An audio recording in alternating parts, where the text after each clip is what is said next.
Hello everyone, welcome to the True Paranormal. Today we'll be discussing last Friday's article, which is journal entry number 11. So this is an entry that I wrote a couple of years ago now, on the 2nd of December 2022. And yeah, I wrote it up into an article on Friday and published it. So this video will be me reading out the journal entry, as well as the my thoughts section at the end of the article, to kind of work as a bit of like a audiobook kind of discussion for you all. On the 2nd of December 2022, I wrote journal entry 11, which says the time is currently 21:20 and I intend on conducting another Ouija session later at 3 a.m. Since my last entry, I've done a couple of Ouija sessions, but a couple were completely off the record. I used no equipment and said no prayers, but still followed the rule of saying goodbye. I have on occasion, during sessions, called out to demonic entities, namely Pazuzu, or as he is more commonly known in relation to the board, Zozo. Since the last session I wrote about, activity was practically non-existent, so I decided to push the limits, and still nothing happens. I have yet to experience the planchette moving on the board, and I am fine in health. The only thing of note is my mum has recently bought a lightweight grey shelving unit and placed it beside the kitchen door. The other day, I made sure it was against the wall, as I felt I was going to walk into it. Yesterday, I noticed it was moved away from the wall, so that the corner closest to the kitchen was still against the wall, but the other corner was moved away, which put the whole unit on an angle. Neither myself nor my mum have knowingly moved it, and it's strange the previous night I had done a session calling out to all spirits on the board. I will make a note in here if I notice anything else happen, but I am doubtful. An important detail to mention about the house, redacted Stockport address, is that I have grown increasingly wary of the cellar when doing sessions. I always feel something is watching me from the kitchen, which is where the cellar door is located. When sitting on the chair in the living room with the kitchen door along the wall behind me to the right, I feel someone is stood there. When entering the kitchen out the corner of my eye, it looks like the cellar door is open, but when I look, it is not. As those are all psychological experiences, they are unreliable and so not deemed as evidence. They are interesting though.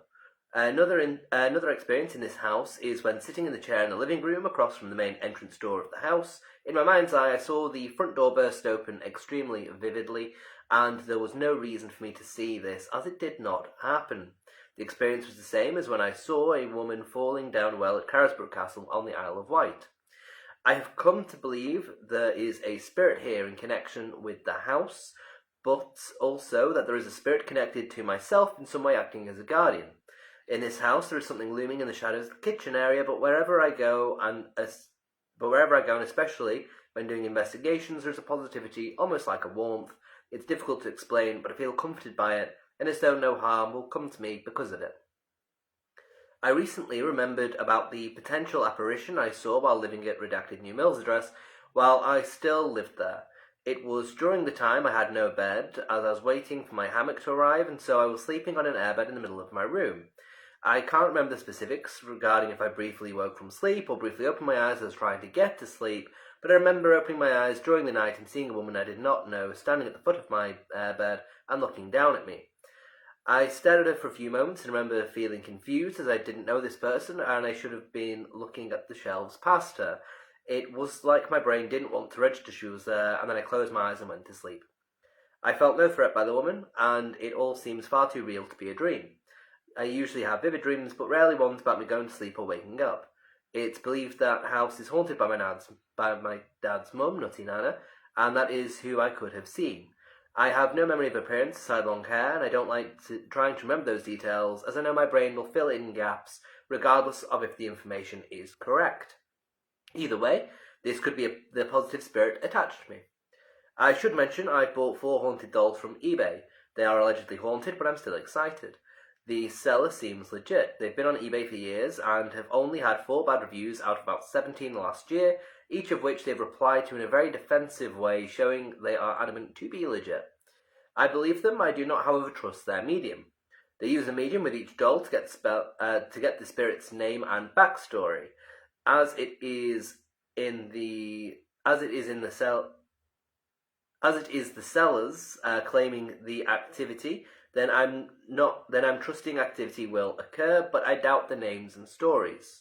I'm going to do an experiment. I haven't told my mum about the dolls, so I'm going to keep them secret, but remind my mum to let me know if she thinks she experiences anything while here.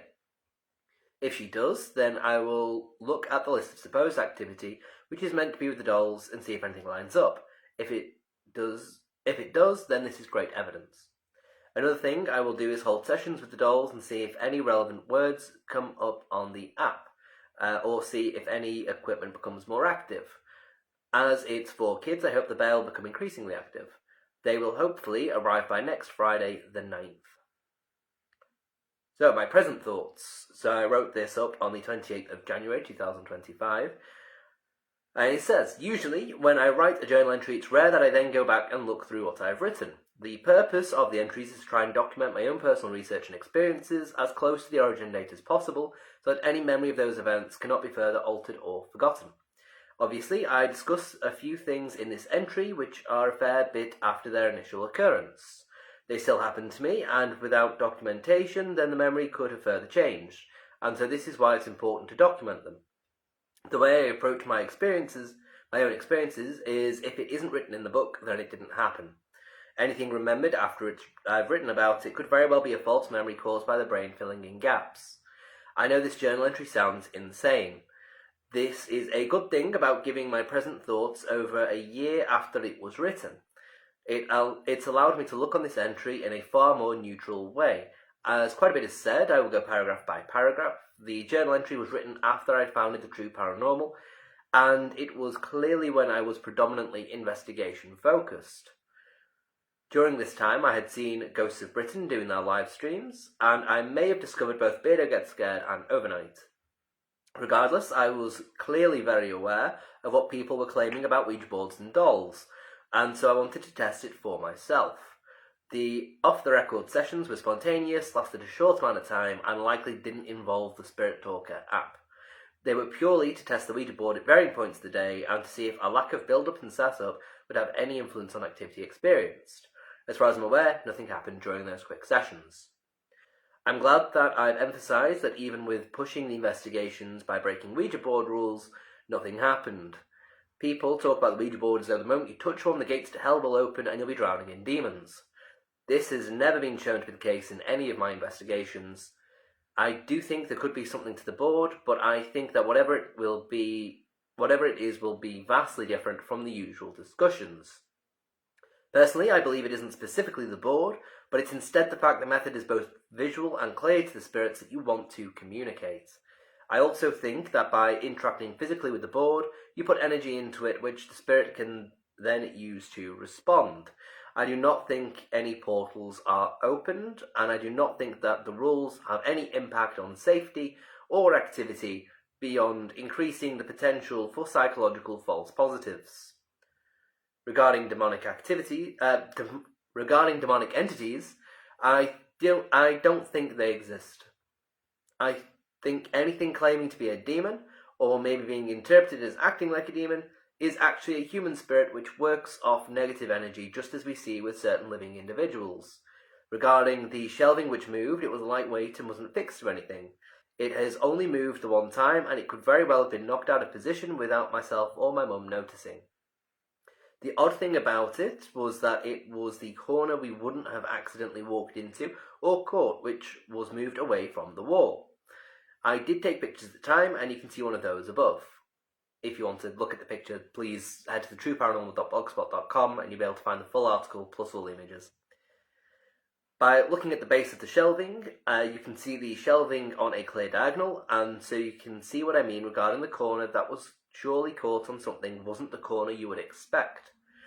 Personally, I would expect the corner by the door to have moved away from the wall, but instead it was the corner furthest from the door which had moved.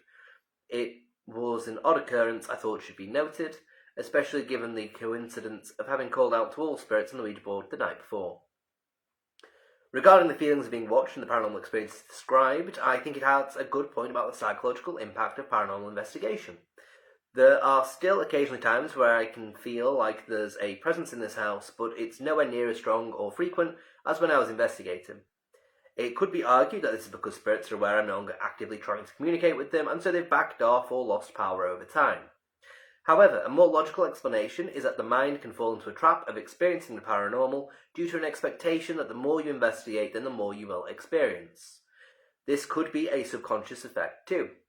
I've documented one or two decent things which have happened in the house to this point in the journal, and those things absolutely would be playing on my mind each time I investigated. Plus, I was well aware that I was pushing the boundaries by calling out to all sorts and not following the various rules. The psychological impact I undoubtedly experienced in this time period is exactly what led me to believe that the Ouija board's rules were likely designed to raise the psychological impact upon the players. At the end of the day, a Ouija board is just a board game. It's a board game with no actual interactive elements. If you play alone and the paranormal doesn't exist, you pay to sit at a board and hold a bit of plastic or wood on it for however long you choose. Looking at it like this, you're paying to both meditate and talk to yourself. This makes the rules make more sense. One is to not play alone, and already that makes the game more entertaining. It gives you someone to interact with, and you will both share the same nerves of what if it's real. This then increases the chances of one of you moving the planchette without knowing you're doing it, and because there are two of you, it's harder to determine exactly who moved it. This doubt created can then push the mind into further believing the paranormal is real and is happening, and so you will experience more, and that's just elaborating on the psychological effect of one rule. I have already done an article detailing the history of the Ouija board, but I may do another detailing the rules and the psychological impact each rule could have as you play. The psychology of the rules and the way the game is designed to keep you playing is something I don't see discussed all that often. Regardless, I think lots of the personal experiences I was having during this time period were likely down to the psychological impact of paranormal investigation. I'm glad that I did write in the journal that they are unreliable and not classed as evidence due to them being down to personal experience. You can never trust your senses, so I'm glad I didn't back then. I do still believe that there is possibly a guardian spirit around me, but again, this is just a personal belief and nothing that can be looked upon with any true significance. When I saw the woman, this could very well have been due to being half asleep. There is a thing I've learned about fairly recently called a hypnagogic state. During this state, you're half asleep and so are prone to hallucinations. This is very well what seems to be described here. It could have been a spirit as there was a change occurring in the room, and it lined up with what was said to haunt the location, but any skeptic would put it down as just being a sleep-induced hallucination backed by my knowledge of what was supposedly haunting the property. Regarding the haunted dolls, I currently don't believe they're haunted. I feel I've owned them for long enough at this point to say I've experienced nothing here that has been strictly down to the dolls.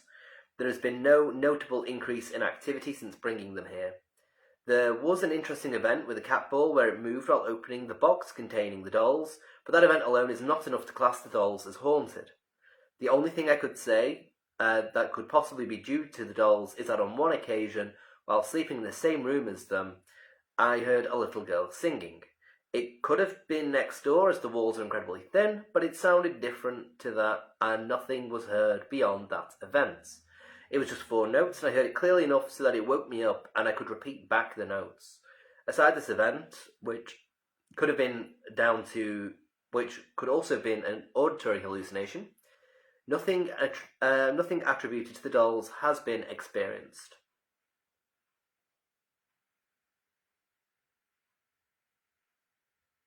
Yes, then I just say thank you, and so I know it's different from the usual history-based articles, but it's also important to document my own research and experiences.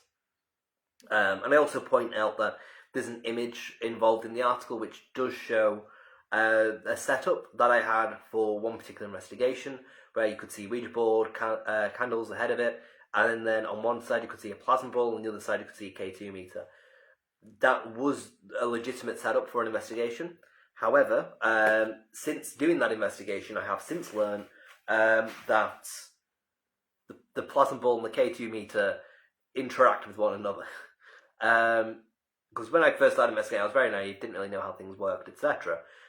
So figuring out how things work and how the results came through was very much trial and error. So back then, I had these 2 devices, noticed that the K2 meter was going off, and I determined it was because the plasma ball was on, and so as a result, I have not since used the two together in one investigation.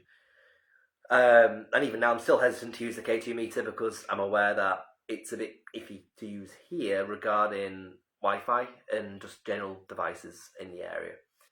So that is the journal entry. So thank you very much, everyone, for watching that. I don't think I have anything else to add, which wasn't already said in the article.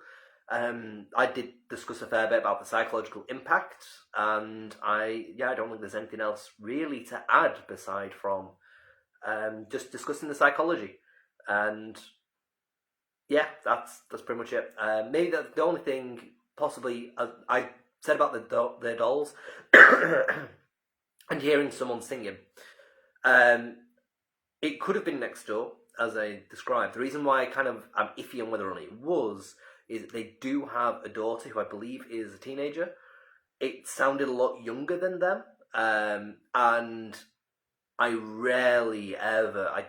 Whenever I hear next door singing, there's usually music on in the background. There was no music, and it's usually, I think, the dad. There's a male that sings. I just from whenever I heard the daughter sing. Usually, whenever you hear the daughter, it's just a lot of shouting, and yeah. So just hearing those four female notes, very odd. No, I haven't heard it since. I only heard it then. But again, could have been an auditory hallucination. I would not say that it was prompted by the presence of the dolls, because it was literally this room. It was just the living room that I was asleep in. It's not like I've got a room dedicated to the dolls and decided to do an experiment where I was asleep in the room with the dolls, etc. So that wouldn't and wasn't, as far as I can remember, playing on my mind at all. It was just a case of being asleep down here and then hearing the four notes. So that's an elaboration on that. But yeah, everything else I think I discussed fairly conclusively with the article. So thank you very much, everyone, for watching. If you have anything to add, anything to point out, anything like explanation-wise, skeptical or believer, whichever one you wish to argue, please feel free to let me know in the comments. And if you have any of your own experiences, please email me at thetrueparanormal1 at gmail.com, because I will communicate with you about your experiences, etc. And I will, if you want me to, I'll write an article about it. So yeah, that's everything to say. So thank you very much, everyone, for watching. I know it's been a quick one today, because it's just a journal entry. Journal entry is very short. They're usually done to achieve a backlog. But obviously, these are ones I've written ages ago. I do have to write another one recently about a theory I have, and because when writing about Bromwich Hall, there's a particular theory I've been thinking of for a while, and the Bromwich Hall article prompted me to look back into that theory, so I need to write another journal entry just outlining my thoughts at the moment for that. But yeah, so thank you very much, everyone, for watching, and thank you if you've watched this on YouTube, which has just reminded me, the article snippet for today. I have uploaded it everywhere. YouTube's been a bit of a pain lately with copyright, so it will be uploaded to YouTube, but it will have different music over the back of it. So hopefully it'll be fine. But yeah, the same thing happened with a Lego video I uploaded. That one I understood though, because that one was Darth Vader's theme in the background. So I was like, okay, that's fair, it's from a film. But the other music, I was like, I don't know why that's copyrighted it. So that will be uploaded hopefully to YouTube in the next hour or two. I know I'm going live on TikTok at 8, so it will hopefully be done before then. But again, thank you everyone for watching, and I will see you in next week's live stream. So thank you very much.